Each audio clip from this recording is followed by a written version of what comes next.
عليكم ورحمة الله وبركاته. إن الحمد لله وحده والصلاة والسلام على نبينا محمد وعلى آله وصحبه أجمعين أما بعد. فأعوذ بالله من الشيطان الرجيم. بسم الله الرحمن الرحيم. فاعلم أنه لا إله إلا الله وقال رسول الله صلى الله عليه وسلم من يرد الله به خيرا يفقهه في الدين. যাবতীয় প্রশংসা হামদ ওয়া সালাম সে আল্লাহ সুবহানাহু ওয়া তাআলার জন্য, যে মহান রব আমাদেরকে আজকের এই ইসলামিক অনুষ্ঠানে অংশগ্রহণের তৌফিক দান করেছেন। এই জন্য সকলে শুকরিয়া আদায় করি, সকলে বলি আলহামদুলিল্লাহ। দুরূদ ওয়া সালাম পেশ করছি মানবতার মুক্তির দিশারি, সর্বকালের সর্বশ্রেষ্ঠ মহামানব আহমদ মুহাম্মদ মুস্তাফা সাল্লাল্লাহু আলাইহি ওয়াসাল্লামের প্রতি। আল্লাহুম্মা সাল্লি আলাইহি আল্লাহুম্মা বারিক আলাইহি। আমরা সংক্ষিপ্ত সময়ের ভিতরে গুরুত্বপূর্ণ একটি বিষয় জানার চেষ্টা করব, সেটি হলো দ্বীন ইসলামী জ্ঞানের গুরুত্ব ও তার তাৎপর্য, জ্ঞানের মর্যাদা।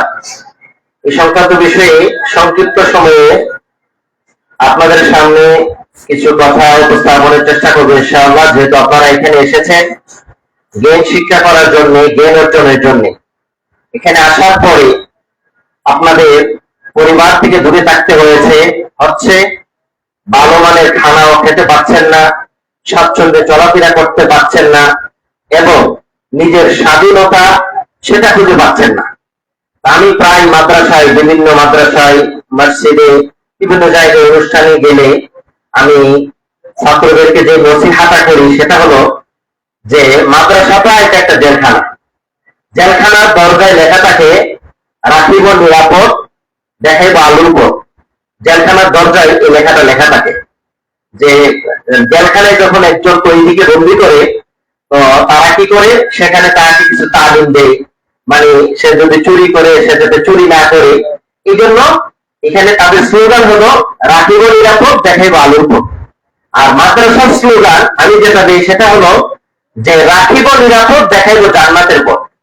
তোমরা এখান থেকে জান্নাতের পথ দেখবে। এখান থেকে এখানে এসেছো মানে জান্নাতের পথ দেখার জন্য এসেছো। আর যারা ইলম অন্বেষণের জন্য আসে তারা জান্নাতের পথেই থাকে, আল্লাহর পথে থাকে। দলিল রাসূলুল্লাহ সাল্লাল্লাহু আলাইহি ওয়াসাল্লামের সাহাবী আনাস ইবনে মালিক রাদিয়াল্লাহু আনহু থেকে বর্ণিত, তিনি বলেন মান খারাজা ফি তালাবিল ইলমি ফাহুয়া ফি সাবিলিল্লাহ। যে ব্যক্তি জ্ঞান অর্জনের জন্য ঘর থেকে বের হলো সে আল্লাহর রাস্তায়, হাত্তা ইয়ারজিউ, যতক্ষণ পর্যন্ত সে বাড়িতে ফিরে না যাবে। বাড়িতে যতক্ষণ পর্যন্ত তোমরা ফিরে না যাবে ততক্ষণ পর্যন্ত তোমরা আল্লাহর রাস্তায় দ্বীনের পথে থাকবা। কুরআনুল কারীমের মাঝে আল্লাহ সুবহানাহু ওয়া তাআলা বলেন ফালাউলা নাফারা মিন কুল্লি ফিরকাতিন তাইফাতুন লিয়াতাফাক্কাহু ফিদ-দীন, যে তোমাদের মধ্য থেকে একজন নাফারা মিন কুল্লি ফিরকাতিন, প্রত্যেক গোষ্ঠী থেকে, প্রত্যেক গোত্র থেকে, প্রত্যেক ঘর থেকে একটি দল কেন দেওয়া হয় না যে তারা লিয়াতাফাক্কাহু ফিদ-দীন, দ্বীনের জ্ঞান অর্জন করবে। তার মানে তোমরা এখানে যারা এসেছো বিভিন্ন গোষ্ঠী থেকে, বিভিন্ন বাড়ি থেকে, বিভিন্ন পরিবার থেকে, এক একজন এক এক জায়গা থেকে এখানে এসেছো লিয়াতাফাক্কাহু ফিদ-দীন, দ্বীনের জ্ঞান অর্জন করার জন্য। দ্বীনের জ্ঞান, দ্বীনের বুঝ সেটা কি, সেটার জন্য বুখারী মুসলিমের হাদিস, বুখারীর হাদিস عن معاوية رضي الله تعالى عنهما قال قال رسول الله صلى الله عليه وسلم من يريد الله به خيرا يفقهه في الدين। আল্লাহ তাআলা যার মঙ্গল কামনা করেন তাদেরকে দ্বীনের জ্ঞান দান করেন। এখন তোমরা যে এখানে এসেছো, যারা দ্বীন শিক্ষা করতে এসেছে, যারা ইলম অর্জন করতে এসেছে, মনে করতে হবে যে এটা বন্দিখানা নয়, আমার উপরে আল্লাহ সুবহানাহু ওয়া তাআলা রহমত নাযিল করেছেন, আমাকে আল্লাহ ভালোবাসেন, এই জন্য আল্লাহ আমাকে এখানে নিয়ে এসেছে। কারণ আল্লাহ যার মঙ্গল কামনা করে তাকে আল্লাহ দ্বীনের জ্ঞান অর্জনের জন্য তৌফিক আল্লাহ দান করে। পবিত্র কোরআনুল কারীমে একটা আয়াত এসেছে, আল্লাহ সুবহানাহু ওয়া তাআলা বলেন যে ওয়া ইউতাল হিকমাতা ফাকাদ উতিয়া খায়রান কাসীরা, যাকে আল্লাহ হিকমত দান করেছেন, প্রজ্ঞা দান করেছেন, জ্ঞান দান করেছেন, তাকে দান করেছে ফাকাদ উতিয়া খায়রান কাসীরা, তাকে যেন আল্লাহ দান করেছেন এমন জিনিস যেটা উত্তম, মানে খায়রুন ভালো, কাসীরুন মানে অনেক উত্তম জিনিস। এখন এই উত্তম জিনিসটা কি, দামি জিনিসটা কি, এর ব্যাখ্যায় মুফাসসিরিনে কেরাম তাফসীরে রুহুল মাআনিতে আল্লামা মাহমুদ আলুসী রাহিমাহুল্লাহ এবং তাফসীরে মাযহারিতে কাজী সানাউল্লাহ পানিপতি রাহিমাহুল্লাহ ওনারা ব্যাখ্যা করেছেন যে উতিয়া খায়রান কাসীরা, এমন জিনিস, যে জিনিস যেটা খায়রুন মিনাদ দুনিয়া ওয়া মা ফিহা, এই আসমানের নিচে জমিনের উপরে এর চেয়ে দামি জিনিস আর হতে পারে না, যেটা ইলম আছে।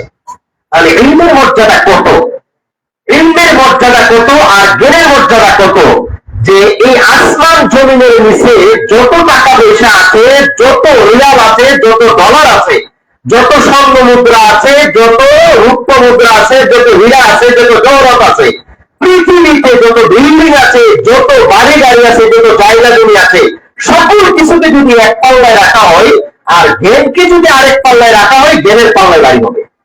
কারণ ইসলামের অপর নাম হলো জ্ঞান। ইসলাম টিকে আছে জ্ঞানের উপরে, জ্ঞান নাই পৃথিবীতে থেকে ইসলাম নাই, পৃথিবী ধ্বংস হয়ে যাবে।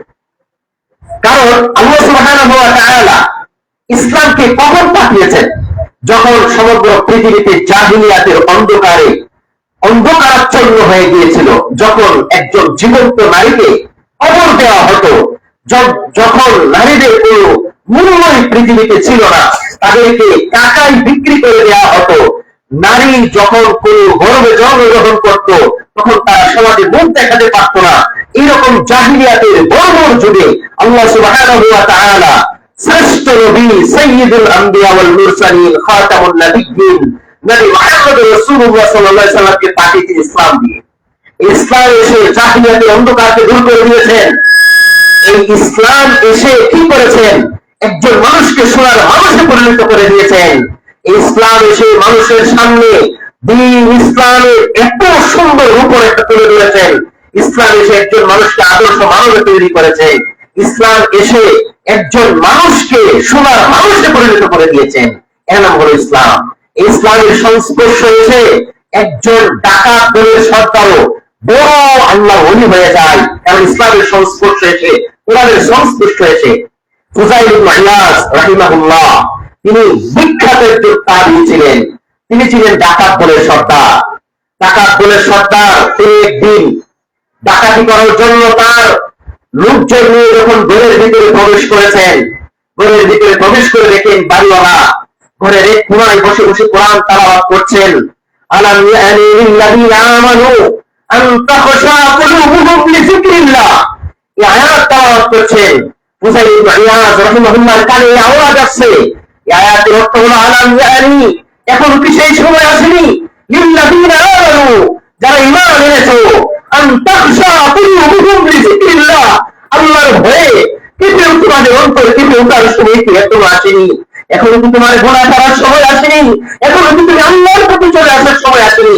এই একটি আয়াত ফুযাইল ইবনে ইয়াস রাহিমাহুল্লাহকে ডাকাতি থেকে ফিরে এনে ওনাকে বিশাল বড় একটা মুহাদ্দিস হিসেবে পরিণত করেছে। তিনি মনে মনে এই আয়াত শুনে ওনার অন্তরে একটা দাগ কেটেছে, আরে আমি তো আল্লাহর প্রতি ঈমান এনেছি, আমি তো কোরআন বিশ্বাস করি, তাহলে কোরআন আমাকে বলতেছে যে এখনো কি তোমার সময় আসেনি আল্লাহর মাহবুবটাকে পেওটা।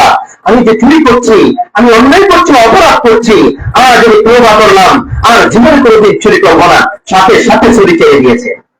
এই কোরআন পারে মানুষকে হেদায়েত দিতে, এই ইসলাম পারে মানুষকে দিনের পথে নিয়ে আসতে, ইসলামের সুশীতল ছায়া তুলে আসলে একজন মানুষ সোনার মানুষে পরিণত হয়ে যায়।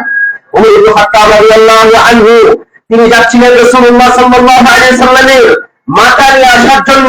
সে ওমর রাদিয়াল্লাহু আনহু তিনি আবার ফিরে এসে কোরআন শুনে তখন তিনি একজন বিখ্যাত সাহাবী হয়ে গেলেন, আল্লাহ রাসূলের হাতে কালিমা পড়ে মুসলমান হয়ে গেলেন। তার মানে দ্বীন ইসলামের পথে যারা আছে, এই পথে ইলমের পর ইলম পৃথিবীতে যতদিন থাকবে ততদিন আল্লাহ পৃথিবী টিকিয়ে রাখবেন।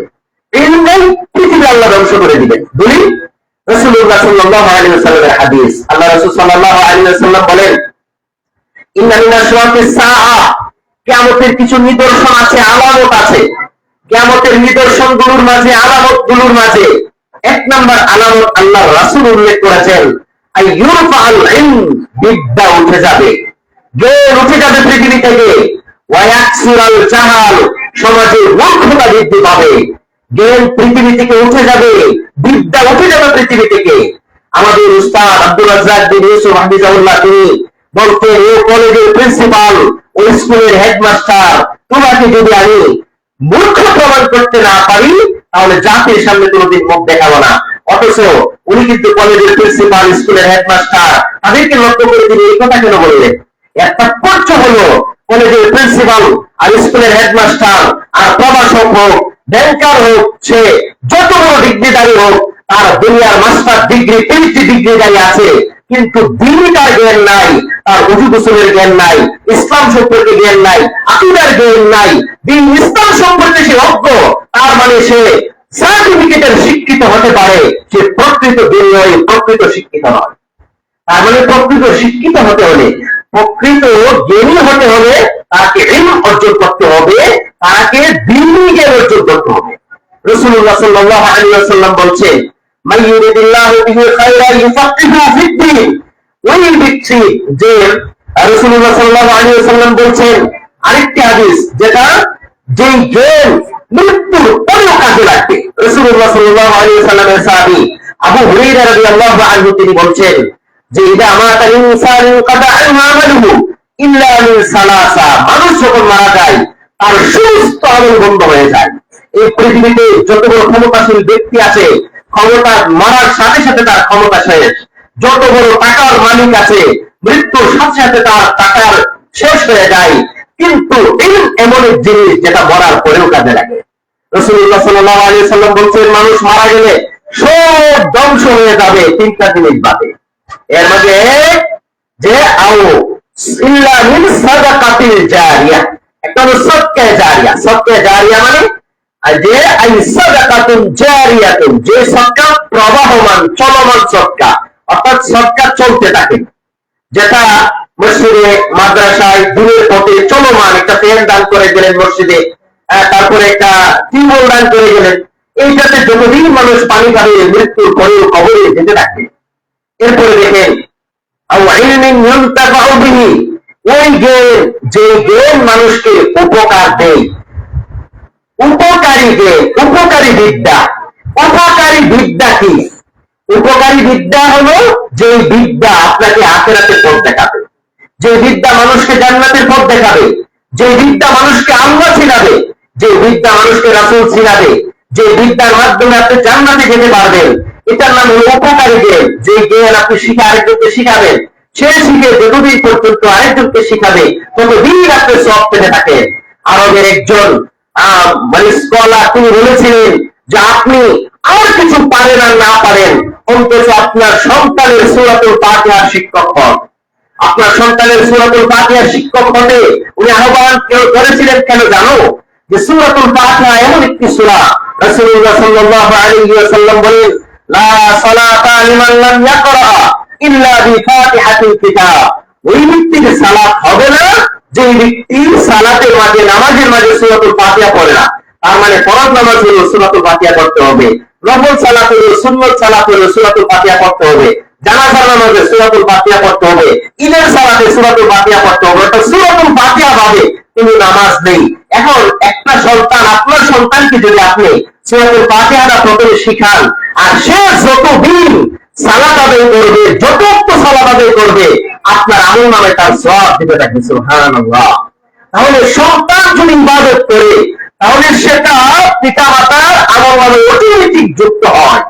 এটার ব্যাপারে রাসূলুল্লাহ সাল্লাল্লাহু আলাইহি ওয়াসাল্লামের এই হাদিস দলিল যে আপনার আওলাদুন সালিহুন ইয়াদউ লাহু, এই সন্তান, যে সন্তান মানুষকে আল্লাহর পথে ডাকে, যে সন্তান মানুষকে দ্বীনের পথে ডাকে, দ্বীনের পথে টিকে থাকে, এই জন্য একজন মানুষের সবচেয়ে বড় গর্ব হওয়া উচিত ওই সন্তানকে নিয়ে যে সন্তান মাদ্রাসায় পড়ে। একজন মা বাবা সবচেয়ে বেশি গর্বের বিষয় হওয়া উচিত, সবচেয়ে বেশি প্রাধান্য দেওয়া উচিত যে সন্তানটাকে আপনি মাদ্রাসায় দিয়েছেন। কিন্তু আমাদের সমাজে আমাদের মা বাবারা, আমরা সন্তানদেরকে স্বপ্ন দেখি, সন্তান ইঞ্জিনিয়ার হোক, সন্তান ডাক্তার হবে, সন্তান দুনিয়াতে কোটি কোটি টাকা কামাবে, সন্তান কানাডার সিটিজেন হবে, সন্তান আমেরিকাতে বাড়ি গাড়ি করবে। এই স্বপ্ন আমরা দেখি। এই স্বপ্ন দেখার কারণে আজ এমন মা বাবা আছে যারা মৃত্যুর সময় এই একটা সন্তানকে কাজে লাগায়, মানে একটা সন্তানকে কাছে পায় না, এমন অবস্থায় নিঃসঙ্গতায় একাকী মা বিছানায় পড়ে মৃত্যুবরণ করে সন্তানরা সেই খবরও পায় না। এই গত কুরবানির ঈদে 7 জন আপনার সন্তান আছে, প্রত্যেকে ঢাকার, কেউ ব্যাংকার, কেউ ভার্সিটির শিক্ষক, কেউ আছে কানাডাতে প্রবাসী, এরকম প্রত্যেকের দুনিয়ার দিক দিয়ে কোনো কমতি নাই, কিন্তু দিনের দিক দিয়ে জিরো হওয়ার কারণে ঈদ চলে গেছে, মার কোনো খবর নেয় নাই।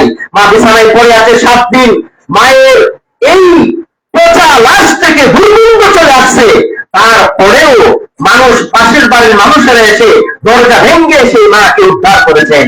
তাহলে মানুষ স্বপ্ন দেখে দুনিয়ার থাকা অবস্থায় যে সন্তান ভালো একটা কিছু হোক, কিন্তু ওই স্বপ্ন দেখতে হবে। যে সমস্ত মা বোনেরা এখানে এসেছেন, যে সমস্ত অভিভাবকরা এসেছেন, আপনাদেরকে বলবো আপনারা স্বপ্ন দেখবেন আপনার সন্তান নামাজি হোক, আপনার সন্তান আল্লাহী হোক, আপনার সন্তান একটু মুত্তাকি হোক, এটা দেখতে হবে। আপনার সন্তান দ্বীনি জ্ঞান অর্জন করুক, এটা আপনি দেখতে হবে। তাহলে আপনাকে কোনোদিন বৃদ্ধাশ্রমে যেতে হবে না, আপনাকে কোনোদিন আপনার এই কোনো সময় বৃদ্ধ বয়সে কষ্ট করতে হবে না। এই জন্য সন্তানকে স্বপ্ন দেখতে হবে আপনার সন্তান যেন একজন ভালো মুত্তাকি ইলমওয়ালা সন্তান হয়। তো প্রিয় উপস্থিতি, যে বিষয়ে বলতে চাচ্ছিলাম, এই পৃথিবীতে এমন এক দামি জিনিস, যেই দামি জিনিস পৃথিবী থেকে উঠে গেলে পৃথিবী ধ্বংস হয়ে যাবে। ইলমের চর্চা যতদিন পৃথিবীতে থাকবে ততদিন পৃথিবীতে ইলম থাকবে, মানে দ্বীন ইসলাম থাকবে, পৃথিবী থাকবে। যদি ইলম না থাকে তাহলে আল্লাহ এই পৃথিবীকে একেবারে ধ্বংস করে দিবেন। কেন? ইলমের মর্যাদার কারণে। ইলম চর্চার মাধ্যমে পৃথিবীতে ইসলাম টিকে থাকবে। আল্লাহ সুবহানাহু ওয়া তাআলা সূরাতুল মুহাম্মাদের 19 নম্বর আয়াতে আল্লাহ রাব্বুল আলামিন বলেন, ফা'লাম আন্নাহু লা ইলাহা ইল্লাল্লাহ, যে আগে জানো, জানতে হবে আগে, ইলম অর্জন করতে হবে আগে, এরপরে লা ইলাহা ইল্লাল্লাহ পাঠ করতে হবে। লা ইলাহা ইল্লাল্লাহ পাঠ করেছেন, কিন্তু আপনি আল্লাহ সম্পর্কে জানেন না, লা ইলাহা ইল্লাল্লাহ সম্পর্কে আপনার জ্ঞান নেই, তাহলে এই ইলম কোনোদিন আপনাকে নাজাত দিতে পারে না। একজন হিন্দু দাঁড়িয়ে রাখে, একজন হিন্দু যদি লা ইলাহা ইল্লাল্লাহ পড়ে আর সে যদি অন্তর থেকে বিশ্বাস না করে, আল্লাহ সুবহানাহু ওয়া তাআলাকে বিশ্বাস না করে, শিরক করে, তাহলে তার এই দাঁড়িয়ে রাখা, এই বেশ ধরা, এই যে লা ইলাহা ইল্লাল্লাহ পড়া কোনোটাই কাজে লাগবে না। এই জন্য আল্লাহ সুবহানাহু ওয়া তাআলা আগে বলছেন, আগে জানো, ফা'লাম, আগে জানো, এরপরে লা ইলাহা ইল্লাল্লাহ সাক্ষী দাও। ইমাম বুখারী রাহিমাহুল্লাহ তার কিতাবে কিতাবুল ইলম এই অধ্যায়ের মাঝে একটা বাব কায়েম করেছেন। এই অধ্যায়ের মাঝে একটা বাব নিয়ে এসেছেন, বাবু আল ইলমু ক্বাবলা আল কওলি ওয়াল আমাল, যে ইলম হলো জানা এবং আমল করার আগে ইলম। এখন আপনি ইলম নাই, অনেক আমল করতেছেন, কিন্তু জানার আগে আগে আপনাকে জানতে হবে, এরপর আমল করতে হবে। কিন্তু এমন আমল করেছেন যে আমল করার পরে দেখা গেল এই আমল একটাও কোরআনেও নাই, হাদিসেও নাই, কোন সহিহ সূত্রে কোনো প্রমাণ নাই। এখন এক বস্তা ভর্তি আমল, সে আমল কি হয়ে যাবে? বাতিল হয়ে যাবে। আমি একটা ছোট্ট একটা উদাহরণ দিই, একটা উদাহরণ, যে যদি না জানার কারণে আপনি সালাত আদায় করেন মসজিদে গিয়ে, একটা যদি কেউ 10 বছর সালাত আদায় করে আবার ইমামের পিছনে, কত বছর? 10 বছর নামাজ পড়েছে, ইমামের পিছনে সব করেছে, রুকু করেছে, সিজদা করেছে, তেলাওয়াত করেছে, সবকিছু করেছে, শুধু একটা জিনিস করে নাই, সেটা হলো যে সে শুধু উযু করে নাই। তাহলে এই 10 বছর নামাজ যে পড়লো, সালাত যে আদায় করলো, সব ঠিকঠাক করেছে, সূরাতুল ফাতিহা পড়েছে, তাসাউদ করেছে, সবকিছু করেছে, কিন্তু উযু করে নাই। তাহলে তার এই 10 বছর নামাজের 5 বছর নামাজ বাতিল, আর 5 বছর নামাজ গ্রহণযোগ্য হবে। তোমাদের কি মনে হয়? উযু ছাড়া যদি 10 বছর না 20 বছর সালাত আদায় করা হবে, এক বছরের এক ওয়াক্তের সালাতও তার গ্রহণযোগ্য হবে না। কেন হবে না? যে প্রথম সালাত পড়তে হলে প্রথম শর্ত হলো উযু করা। সুনানে তিরমিজির 1 নম্বর হাদিস, আনি ইবনে উমর রাদিয়াল্লাহু তাআলা আনহুমা ক্বালা ক্বালা রাসূলুল্লাহ সাল্লাল্লাহু আলাইহি ওয়াসাল্লাম লা তুকবালু সালাতু বিগাইরি তুহুরিন, যে পবিত্রতা ব্যতীত সালাত হবে না। ওয়ালা সাদাকাতুম মিন গুরুরিন, হারাম মালের সদকা কখনো কবুল হবে না। এখন ওই ব্যক্তি সালাত আদায় করছে, কিন্তু সে জানে না নামাজ পড়তে হলে যে ওযু লাগে, কিন্তু নামাজ পড়েই গিয়েছে কিন্তু উযু করে নাই, তাহলে তার সালাতটি বাতিল। এরপরে মনে করো ওয়ালা সাদাকাতুম মিন গুরুরিন, যে গুলুল মানে হারাম মালের সদকা, হারাম মাল, হারাম ইনকাম করে, চুরি করে কেউ যদি বলে যে যেহেতু চুরি করে আনছি এই জন্য এটা কি করবো, চুরি করে অর্ধেক আল্লাহ রাস্তায় দান করে দিই আর অর্ধেক আমি নিজে খেয়ে দিই, এটা হবে না। কেননা চুরি করে কোন জিনিস দান করলে এটা আল্লাহ দরবারে গ্রহণযোগ্য হবে না। তো প্রিয় তালিবুল ইলম, তোমরা হলো তালিবুল ইলম। তালিবুল ইলম মানে ইলম অন্বেষণকারী, ইলম অন্বেষণকারীদের মর্যাদা কি? আল্লাহ রাসূল সাল্লাল্লাহু আলাইহি ওয়াসাল্লাম বলছেন যে লিতাদাউ আজনিহাতাহা রিদান লিতালিবিল ইলম, যে আল্লাহর ফেরেশতারা তালিবুল ইলম, ইলম অন্বেষণকারীদের পায়ের নিচে কি করে দেয়, পাখা বিছিয়ে দেয়। এরপর আরেকটি হাদিসের আরেক অংশে আছে হাত্তাল ইতারু ফি জাওফিল মা, সমুদ্রের মাছ থেকে নিয়ে ওয়ান নামলাতু ফি জুবরিহা, গর্তের পিপিলিকা থেকে নিয়ে সমুদ্রের মাছ পর্যন্ত একজন তালিবুল ইলম, যারা ইলম অন্বেষণ করে তাদের জন্য দোয়া করতে থাকে। সুবহানাল্লাহ। এই পৃথিবীতে যদি কোনো দামি মানুষ থাকে, এই পৃথিবীতে যদি শ্রেষ্ঠ কোনো মানুষ থাকে, তাহলে এই শ্রেষ্ঠ মানুষ হলো তোমরা।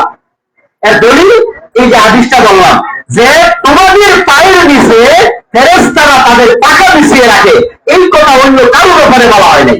যারা ডাক্তারি করতে যায় তাদের ব্যাপারে বলা হয় নাই, যারা বিভিন্ন পেশায় নিয়োজিত তাদের ব্যাপারে বলা হয় নাই, একমাত্র যারা ইলম অর্জন করতে এসেছে তাদের ব্যাপারে কথা বলা হয়েছে। এখন ইলম অর্জন করতে হলে কষ্ট করতে হবে। কতটুকু কষ্ট করতে হবে? দেখো, একটা হাদিস জানার জন্য 1503 কিলোমিটার দূরে চলে এসেছে। তিরমিজিতে একটা হাদিস, একটা বর্ণনা আছে কাসির ইবনে কাইস রাহিমাহুল্লাহ, তিনি বলছেন কুনতু জালিসান ফি মসজিদ দামেস্ক, যে মা আবি দারদা, তিনি বলেন আমি বসা ছিলাম আল্লাহর নবীর সাহাবী আবু দারদা রাদিয়াল্লাহু তাআলা আনহুর সাথে। তিনি বলছেন যে তিনি যখন আমরা বসেছি এই সময় যা রাজুল, একজন ব্যক্তি আসলেন। ওই ব্যক্তি এসে বলতেছেন যে আমি জিতু মিন মদিনাতির রাসূল, আমি আসছি শুধু রাসূলের দেশ মদিনা থেকে। দামেস্কে চলে এসেছে মদিনা থেকে। মদিনা থেকে দামেস্কের দূরত্ব হলো 1503 কিলোমিটার দূরে। কত কিলোমিটার? 1503 কিলোমিটার দূরে তিনি চলে এসেছেন। সেখানে গিয়ে বলতেছেন যে জিতু মিন মদিনাতির রাসূল, আমি রাসূলের দেশ মদিনা থেকে এসেছি। এরপর আবার বলতেছেন মা জিতু লিহাজাতি, আমি অন্য কোনো কারণে আসি নাই, অন্য কোনো কারণ আমার এখানে ছিল না আসার জন্য। আমার কারণ হলো একটাই যে আমি বালাগানি, আমার কাছে এই সংবাদ পৌঁছেছে যে তুমি রাসূল থেকে একটা হাদিস বর্ণনা করো। এই জন্য আমি তোমার থেকে রাসূলের এই হাদিসটা শোনার জন্য 1503 কিলোমিটার দূরে এই মদিনা থেকে দামেস্কে চলে এসেছি। সুবহানাল্লাহ। শুধু একটা হাদিস শোনার জন্য 1500 কিলোমিটার হেঁটে, পায়ে হেঁটে সফর করেছেন। কিন্তু আমরা এই মাদ্রাসায় আসলে বা মাসিক একটা দার্সে আসলে কত হাদিস শুনতে পারি, কত হাদিস আমরা শুনতে পারি। এই মাদ্রাসায় প্রতি মাসে প্রতিদিন হাদিস শোনানো হচ্ছে, হাদিস পড়ানো হচ্ছে। তখন তিনি হাদিসটা বর্ণনা করছেন। হাদিসটা হলো যে যে এইরকম হাদিস, মান সালাকা তরিকান ইয়াতলুবু ফীহি ইলমান সাহালাল্লাহু লাহু বিহি তরিকান ইলাল জান্নাহ, যে ব্যক্তি কাউকে দ্বীনি ইলম অন্বেষণের পথ দেখিয়ে দিবে, পথ বাতলিয়ে দিবে, আল্লাহ তাআলা তার জান্নাতের পথকে সহজ করে দিবে। সুবহানাল্লাহ। এই জন্য কেউ যদি কাউকে ইলম অন্বেষণের পথ দেখায়, জ্ঞান অর্জনের পথ দেখায়, ইলম অন্বেষণের জন্য নিয়ে আসে, তাহলে আল্লাহ তাআলা তারে জান্নাতের পথ দেখাবে। এই জন্য ইলমকে সাধারণ বিষয় মনে করা যাবে না। এইখানে আছি মানে আমরা শ্রেষ্ঠ আছি। আমাদের উস্তাদরা যেমন পৃথিবীর শ্রেষ্ঠ, তোমরা যারা ছাত্র আছো তোমরাও পৃথিবীর শ্রেষ্ঠ। তা বলি রাসূলুল্লাহ সাল্লাল্লাহু আলাইহি ওয়াসাল্লামের হাদিস। আল্লাহ নবী সাল্লাল্লাহু আলাইহি ওয়াসাল্লাম বলেন খায়রুকুম মান তাআল্লামাল কুরআনা ওয়া আল্লামা, যে তোমাদের মাঝে সর্বোত্তম হলো এই ব্যক্তি যে ব্যক্তি কোরআন শিক্ষা করে এবং অপরকে শিক্ষা দেয়। এজন্য আমি যে শ্রেষ্ঠ মানুষ বা যারা কোরআন শিক্ষা দেয়, হাফেজ সাহেবরা যে পৃথিবীর শ্রেষ্ঠ মানুষ, তার দলিল হলো এই হাদিস যে তিনি কোরআন শিক্ষা দিচ্ছেন, আর যারা শিখতেছে তারাও পৃথিবীর শ্রেষ্ঠ শিক্ষার্থী। অক্সফোর্ড ইউনিভার্সিটির ছাত্র যদি কেউ হয়, ঢাকা বিশ্ববিদ্যালয়ের ছাত্র যদি হয়, সে পৃথিবীর শ্রেষ্ঠ মানুষ, এই কথা কোনো প্রমাণ নেই। কিন্তু তুমি কোরআন পড়ো, এই মাদ্রাসায় নাসারায় পড়ো, এই মাদ্রাসায় নুরানিতে পড়ো, এই মাদ্রাসায় হেফজখানায় পড়ো, কিতাব বিভাগে পড়ো, তুমি পৃথিবীর শ্রেষ্ঠ মানুষ। এর দলিল আছে রাসূলুল্লাহ সাল্লাল্লাহু আলাইহি ওয়াসাল্লামের হাদিস। এই জন্য রাসূলের হাদিসে প্রমাণ আছে, যেহেতু আমি পৃথিবীর শ্রেষ্ঠ, এটা মনে রাখতে হবে আমাকে। এই মনে করে আমাকে কোরআন শিখতে হবে। এখানে আসছি, ইলম অর্জন করতে হলে কষ্ট স্বীকার করতে হয়, ইলম অর্জন করতে হলে ত্যাগ স্বীকার করতে হয়, ইলম অর্জন করতে হলে বাড়ি চাটতে হয়, ইলম অর্জন করতে হলে গড় চাটতে হয়। রাসূলুল্লাহ সাল্লাল্লাহু আলাইহি ওয়াসাল্লামের সাহাবী আবু হুরায়রা রাদিয়াল্লাহু আনহু, তিনি এত হাদিসের কিতাবের পৃষ্ঠায় পৃষ্ঠায় যার নাম উল্লেখ আছে, হাদিসের কিতাবের পৃষ্ঠায় পৃষ্ঠায় যার নাম আমরা ভুললেই পাই, ওনার এত মর্যাদা আর এত অবদান, এত কষ্ট, এত কিছু কি অর্জন করেছেন এমনিতেই। আবু হুরায়রা রাদিয়াল্লাহু আনহু খাবারের তাড়নায়, খিদার তাড়নায় বেহুশ হয়ে পড়ে থাকতেন মসজিদের অনুমতি। দিন কয়েকবার তিনি বেহুশ হতেন, এরপর অনেক সময় হাঁটতে পারতেন না, সাহাবীরা ধরে ধরে তাকে নিয়ে আসতেন। তারপরে রাসূল সাল্লাল্লাহু আলাইহি ওয়াসাল্লামের কাছ থেকে সে ঘুরে যেতেন না, কারণ সে বুঝতে পেরেছিলেন এইখানে যে মর্যাদা, এইখানে থাকার যে মজা, এখানে এই অন্বেষণ করার মাঝে যে কত মজা।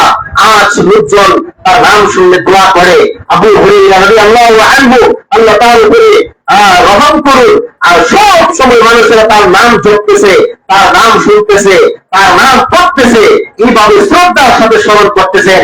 যিনি 5374টি হাদিস বর্ণনা করেছেন, এমনিতে হয়ে যায় নাই। পৃথিবীতে বড় বড় হাদিস যারা হয়েছেন, যেমন ইমাম আহমদ ইবনে হাম্বল, তিনি 10 লক্ষ হাদিসের হাফেজ ছিলেন। ইমাম আহমদ ইবনে হাম্বল একটা হাদিসের জন্য শত শত মাইল সফর করেছেন। ইমাম বুখারী রাহিমাহুল্লাহ, তিনি এত লক্ষাধিক হাদিসের হাফেজ হয়েছেন, লক্ষ লক্ষ হাদিস জমা করেছেন। কিন্তু এমনিতেই বড় এত বড় একজন আমিরুল মুমিনিন হাদিস হয়ে যায়নি। ওনার পিছনে রয়েছে ত্যাগ। ওনার চোখ একেবারে অন্ধ হয়ে গিয়েছিলেন, তার মার কাছে দোয়া চেয়েছিলেন, মা দোয়া করার কারণে তার চক্ষু আবার ফিরে পেয়েছেন। ইমাম বুখারী রাহিমাহুল্লাহকে দেশ থেকে বের করে দিয়েছেন, ইমাম বুখারী রাহিমাহুল্লাহকে বাড়ি থেকে বের করে দিয়েছেন। তারপর ইমাম বুখারী রাহিমাহুল্লাহ একেবারে অনড় চিত্তে, একাগ্র চিত্তে সেখানে দাঁড়িয়েছিলেন। ইলম অন্বেষণের পথ থেকে কখনো পিছপা হন নাই। এই জন্য প্রিয় শিক্ষার্থীরা, তোমাদেরকে বলবো, ইলম অন্বেষণের পথ অনেক কষ্টে, ইলম অন্বেষণের পথ অনেক, এটা খুব গভীর একটা পথ। এই পথে চলতে থাকতে খেতে অনেক কষ্ট তোমাদেরকে স্বীকার করতে হবে। আল্লাহ সুবহানাহু ওয়া তাআলা কোরআনুল কারীম নাযিল করেছেন সর্বপ্রথম যে বাক্য দিয়ে, এটা হলো ইকরা। ইকরা মানে পড়ো, ইকরা ইসমি রাব্বিকাল্লাযী খালাক, পড়ুন আপনার প্রভুর নামে যিনি আপনাকে সৃষ্টি করেছেন। তার মানে কোরআন সর্বপ্রথম নাযিল হয়েছেন পড়ার মাধ্যমে। এজন্য পৃথিবীতে যদি আমরা রহমত পেতে চাই, পৃথিবীতে যদি ইলম অর্জন করতে চাই, তাহলে অবশ্যই আমাদেরকে পড়তে হবে। যারা কোরআন নিয়েছেন বা কোরআন এখানে পড়তেছে, আল্লাহ সুবহানাহু ওয়া তাআলা তাদেরকে যেন বড় আলেম হিসেবে কবুল করেন, তাদেরকে যেন হাফেজ হিসেবে আল্লাহ কবুল করেন। যারা কোরআন পড়ছে, প্রতি কোরআনের প্রত্যেকটা হরফের বিনিময়ে 10টি করে নেকি পাচ্ছেন। আপনি যান, রামায়ণ পড়েন, গীতা পড়েন, বাংলা কোন উপন্যাস পড়েন, পৃথিবীতে কোরআন বাদে এমন কোন বই নেই যে বই পড়লে এটার জন্য নেকি আছে, কোন ঘোষণা আছে বা কোন লেখক বলতে পারবে বই নির্ভুল, কেউ বলতে পারবে না। কিন্তু কোরআন এমন এক কিতাব, কোরআন এমন এক বই, শালিকাল কিতাব, এই কিতাব হলো লা রাইবা ফীহি, এতে কোনো সন্দেহ নাই। কোরআন চ্যালেঞ্জ করে দিয়েছেন যে ওয়াইন কুনতু ফী রাইবিন মিম্মা আরসালনা আলা আবদিনা ফাতু বিসূরাতিন মিন মিসলি, যে যদি তোমরা এই কোরআন নিয়ে কোনো সন্দেহ থাকে, তাহলে কোরআনের একটা সূরার মতো একটা সূরা তৈরি করো, কোরআনের একটা আয়াতের মতো একটা আয়াত তৈরি করে দেখাও। পৃথিবীর কেউ কোনোদিন সক্ষম হয় নাই। রাসূলুল্লাহ সাল্লাল্লাহু আলাইহি ওয়াসাল্লাম বলেন, মান ক্বারা হারফান মিন কিতাবিল্লাহি ফালাহু হাসানাতুন, যে ব্যক্তি কোরআনের একটি হরফ তেলাওয়াত করবে তার জন্য একটি নেকি লেখা হবে, আল হাসানাতু বিআশরি আমসালিহা, এবং নেকি 10 গুণ বৃদ্ধি করা হবে। আল্লাহ রাসূল বলছেন, ওয়ালা আকুলু আলিফ লাম মিম হারফুন, আমি বলি না যে আলিফ লাম মিম একটি হরফ, বাল আলিফ হারফুন ওয়াল লাম হারফুন ওয়াল মিম হারফুন, বরং আলিফ একটি হরফ, লাম একটি হরফ, মিম একটি হরফ। আর মানে আলিফ লাম মিম পড়লে কয়টা লিখতে হবে? 30টা লিখতে হবে। বিসমিল্লাহির রহমানির রহিম যদি কেউ পড়ে, বিসমিল্লাহতে হরফ আছে 19টা, তাহলে 19 তো সে 190টা লিখতে হয়ে যাবে। তাহলে যারা হেফজ খানায় পড়ে, যারা কোরআন হিফজ করে, মুখস্থ করে, তারা কত দিকের অধিকারী হচ্ছে। আল্লাহ সুবহানাহু ওয়া তাআলা যেন আমাদেরকে এই ইলমের পথে, ইলম অন্বেষণের পথে আমাদেরকে লেগে থাকার তৌফিক দান করেন এবং আমরা যেন ইলম অর্জন করতে পারি সেই তৌফিক যেন আমাদেরকে দান করেন। কারণ এই পথে সবচেয়ে বড় বাধা হলো শয়তান। ইলমের পথে ইলম অন্বেষণ করতে দিবে না। এই জন্য অনেকে প্রবাদ বাক্য বলে থাকে যে অন্যান্য মানে স্কুলের ছাত্রের ভিতরে শয়তান থাকে একটা, মাদ্রাসার ছাত্রের ভিতরে শয়তান থাকে যৌক্তিকটা। কেন এই কথা বলে? কেন যে মাদ্রাসার ছাত্রদেরকে মাদ্রাসার ছাত্ররা সিরাতে মুস্তাকিমের পড়ছে, সূরাতুল মাইদার মাধ্যমে আছে তাবিমা আগওয়াইতানি লাআকুদান্নাকা সিরাতাকাল মুস্তাকিম, যে তোমরা সিরাতে মুস্তাকিমের উপরে থাকবা আর এই সিরাতে মুস্তাকিমের দুই পাশে পথে পথে বসে থাকবে। সবচেয়ে বড় প্রহরী এই সিরাতে মুস্তাকিম থেকে টেনে হেসড়ে তোমাকে বিচ্ছিন্ন করার জন্য সেটা হলো শয়তান। এই জন্য আল্লাহ কোরআনে বারবার বলে দিয়েছেন ইন্না শাইতানা লাকুম আদুউম মুবিন, শয়তান হলো তোমাদের সবচেয়ে বড় দুশমন, সবচেয়ে বড় কি শত্রু, প্রকাশ্য শত্রু। এই জন্য শয়তান থেকে দূরে থাকতে হবে। আবার তোমরা বলো যে না শয়তান আমার বাবু কোথায়, শয়তান থেকে দূরে থাকবো। এক হুজুর ওয়াজ করতেছে যে ভাই শয়তান থেকে দূরে থাকবেন, তো তখন এক লোক বলতেছে শয়তান থেকে দূরে থাকবো। আজকে 3 বছর আমি শয়তান খুঁজতে খুঁজতে আমি শয়তান পাইতেছি না।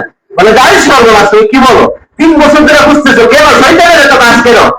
বলে যে আমি শয়তানকে খুঁজতেছি, আমি মান্যত করেছিলাম আমার যখন জ্বর উঠছিল আমি মান্যত করছি আল্লাহ আমার যদি জ্বর ভালো হয় তাহলে আমি শয়তানকে 50 টাকা দেবো, মান্যত করছে। এখন শরীরের ওষুধ ভালো হওয়ার পরে যে শয়তান খুঁজে পাইতেছে না, তার হুজুর বলতেছে যে এখান থেকে যে উঠে যাবে এই শয়তান।